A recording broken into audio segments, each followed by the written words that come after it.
Hello children, yesterday we have done that how the pollen grain was formed from the microspore, and we have done that the pollen grain is shed at generally 2 cell stage in most of the angiosperms, that is a 60%, and the rest 30% they are shed at 3 cell stage.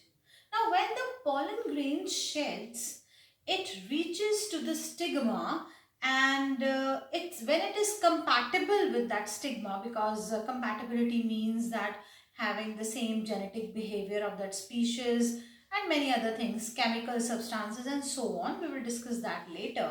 But how it gets on the stigma and what happens when it reaches the perfect stigma.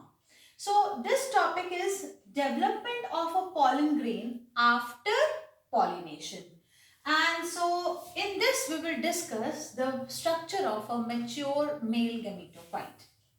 Whenever a compatible pollen grain germinates on a stigma, it develops. The pollen grain absorbs water and some chemical secretions from the style, and it makes its what you call entry into the style and reaches the ovary.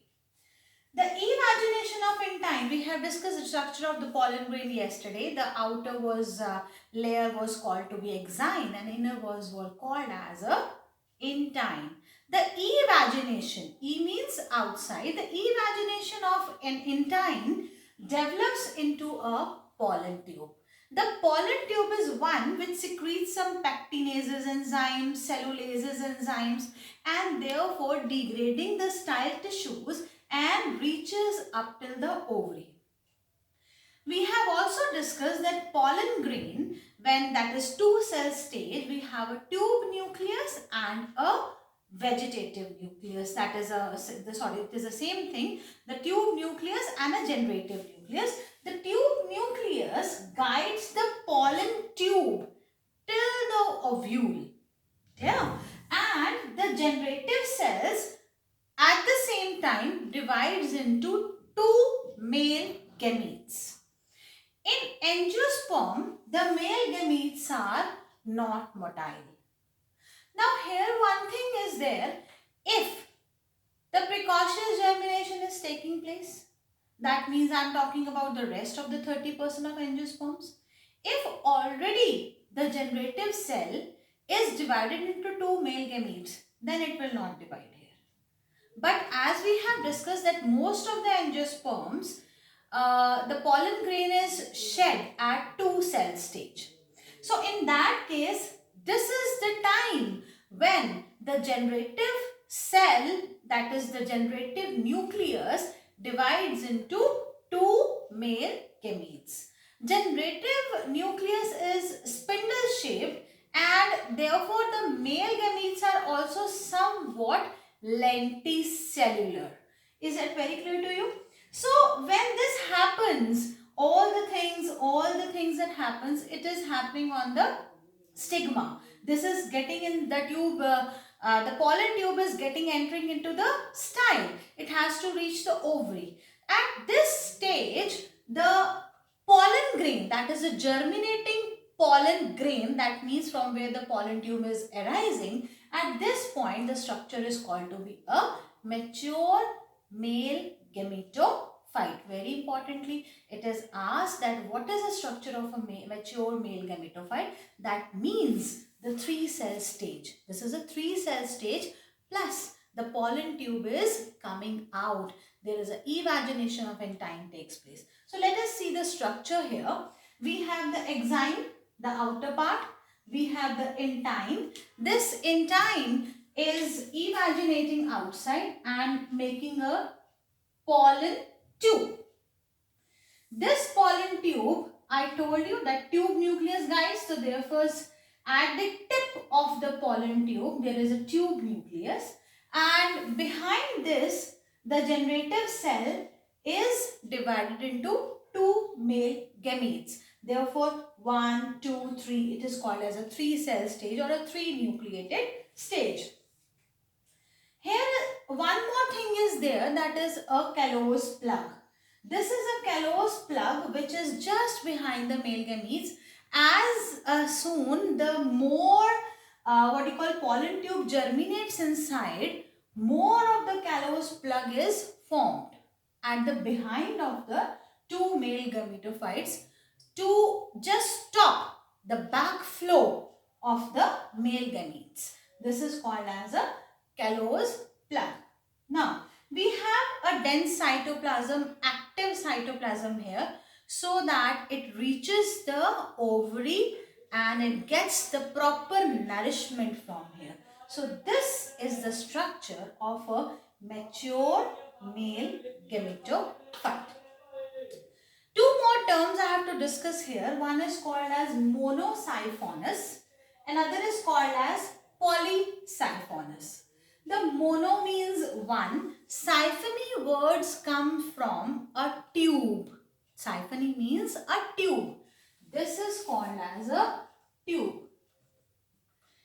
Generally, in many species of the plants, one pollen tube emerges out.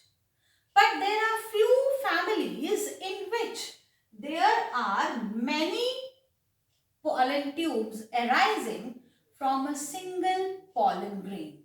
In that case, the term is given polysiphonous. And the examples of the families are Malvaceae family and cucurbits. These both families show polysiphonous. That means many pollen tubes emerges out from the pollen grain. But only one pollen tube is functional here. Only one pollen tube is functional. Many emerges, but only one pollen tube is functional. Now, one thing more, we have discussed all about now microsporogenesis, how the microspore develops into a pollen grain, and then how the pollen grain develops into a mature male gametophyte. Here are few things to think over. That is, if microspore, we start with the microspore and it reaches the male gametophyte. Then many times question is asked that how many times the meiosis or mitosis have occurred while reaching from this stage to this stage. That is from the microspore to the male gametophyte. Male gametophyte is this. That is the mature male gametophyte. Microspore is N. There is one nucleus only. Then it becomes two nucleated stage. That's a two cell stage. First mitosis occurs. And then it changes into three nucleated state. That is a male gametophyte. The mature male gametophyte had three nucleus. That means 2 times mitosis have occurred. So what happens here? How many mitotic divisions? 2 mitotic divisions have occurred here. Second thing, if we start from the MMC, that is the microspore megacell, that is microspore cell, that is called as the 2M. That is the meiocyte in which meiosis is going to occur. And from MMC till male gametophyte, how many meiosis and mitosis have occurred? Think over it now. What happened first? From the MMC, one meiosis occurs. We get 4 microspore. And from every microspore, 2 mitotic division occurs and then we get a male gametophyte. Therefore, the answer is what? 1 meiosis and 2 mitosis have occurred. Repeat. MMC is a meiocyte. And after going meiosis, it changes into a microspore. That means 1 meiosis has occurred. From microspore, when it makes male gametophyte, it undergoes 2 mitotic divisions. Therefore, if the question is asked from MMC, that is a diploid structure, when it goes till male gametophyte, that is N, how many meiosis and how many mitosis have occurred? The answer is 1 meiosis and 2 mitotic division.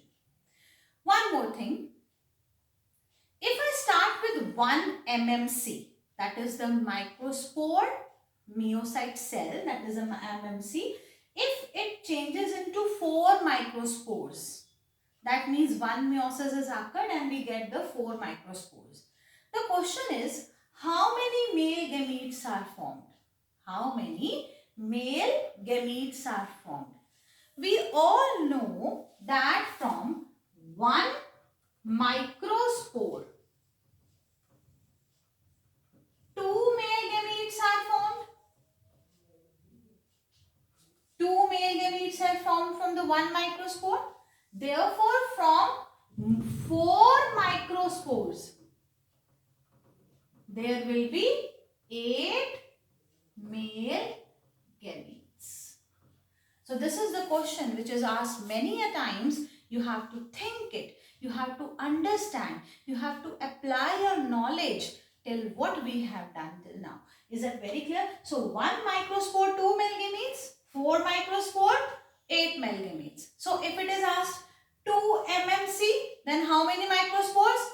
8 microspores, because meiosis give us 4 haploid microspores. So we get 8 microspores.